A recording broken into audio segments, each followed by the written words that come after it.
Quelles seront l'attitude et le caractère du serviteur en qui Dieu prend plaisir? La clé se trouve au verset 19 du chapitre 42 d'Ésaïe. Voici mon serviteur que je soutiendrai, mon élu en qui mon âme prend plaisir, j'ai mis mon esprit sur lui. Il annoncera la justice aux nations. Qui est aveugle, sinon mon serviteur est sourd, comme mon messager que j'envoie? Qui est aveugle comme l'ami de Dieu, aveugle comme le serviteur de l'Éternel? Voici mon serviteur que j'ai choisi. Tu es mon serviteur, Ésaïe 41, 8, 9. Il s'agit ici naturellement du Seigneur Jésus, le serviteur modèle de Dieu.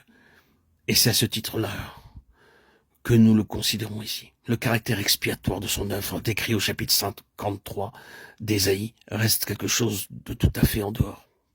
Nous n'avons aucune part à ce service-là. Et dans ce domaine, il nous est impossible de lui ressembler. Mais dans les principes auxquels il s'est conformé pendant sa vie terrestre, nous sommes appelés à être un avec lui. Et dans la mesure où notre vie est vraiment gouvernée par ces principes-là, nous pouvons nous rapprocher de cette position en Christ qui permet à Dieu de prendre aussi plaisir en nous.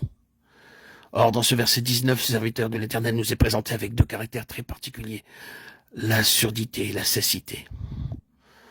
La vraie consécration rend sourd et aveugle. Israël, le serviteur décevant, nous est rapporté comme étant l'un et l'autre aveugle et sourd, mais c'est l'idolâtrie qui en est la cause. Tandis que pour le Seigneur Jésus, c'est la consécration qui le rend aveugle et sourd. En effet, s'il y a une nécessité et une surdité qui sont tragiques, il en existe une autre forme qui est glorieuse. Satan n'a pas trouvé en lui d'oreilles ni de yeux quand, dans le désert, il voulut lui faire voir et lui laisser entendre que la nécessité ne connaît pas de loi, ni l'amour, ni le succès.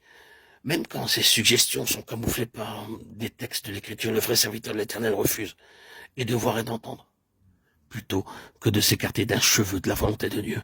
Il préférera souffrir de la faim, courir le risque d'un délai prolongé, se laisser proscrire et goûter toute l'amertume de calvaire.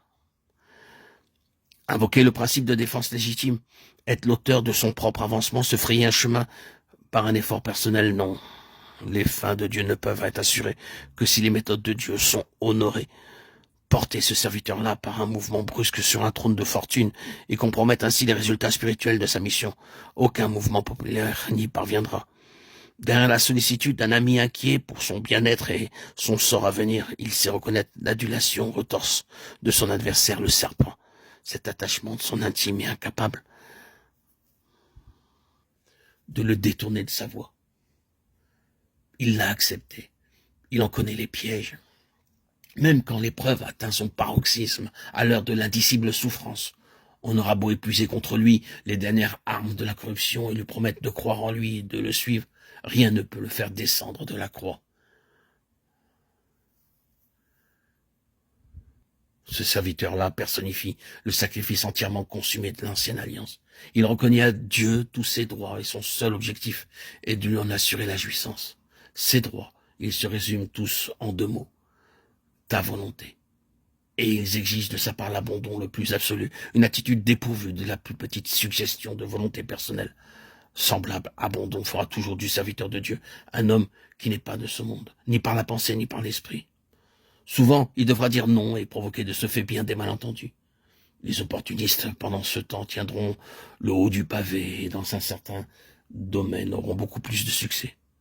Mais l'infatigable intérêt de Satan se portera toujours sur le vrai serviteur, car la valeur spirituelle ne se mesure pas à l'étalon des sens et le critère de la vie, et moins dans le bruit qu'en fait que dans le témoignage qu'on rend.